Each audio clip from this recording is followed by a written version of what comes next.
As a contrarian, you'll want to look at every piece of information and turn it inside out and upside down.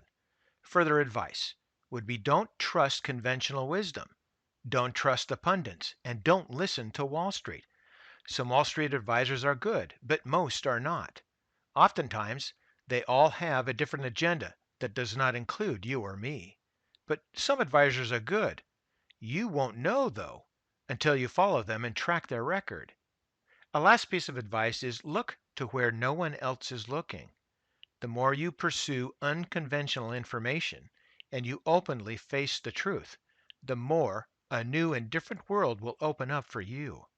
Hopefully, this channel helps you develop these skills. So, let's take a look.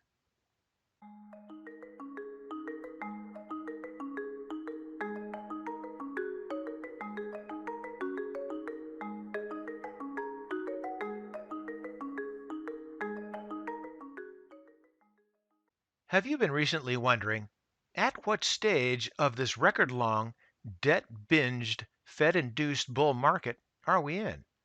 This kind of reminds me of the old saying if you're at a card game and you look around, if you can't spot the sucker, it's you.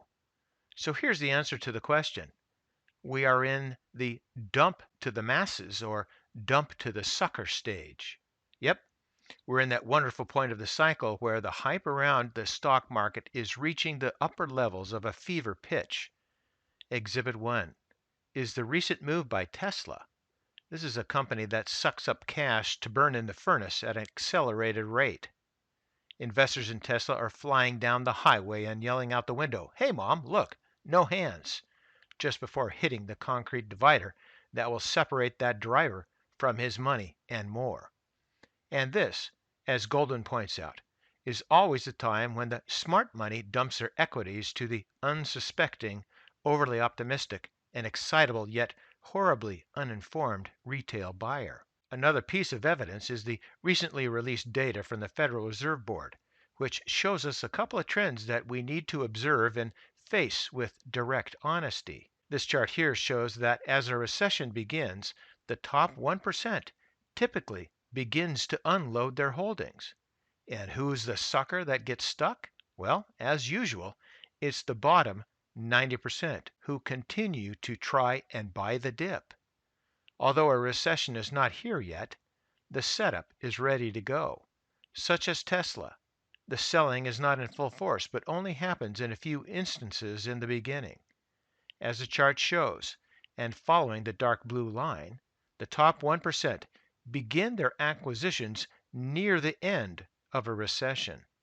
Following the recession, the accumulation continues to peak to near where the recession begins, and then they sell. And now for the bottom 90%, it's just the opposite. The vast majority of unsophisticated retail investors start to chase momentum at the worst possible time.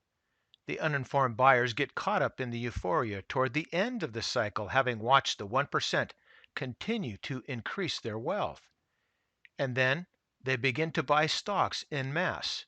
Just as the recession begins, of course, the recession craters the market.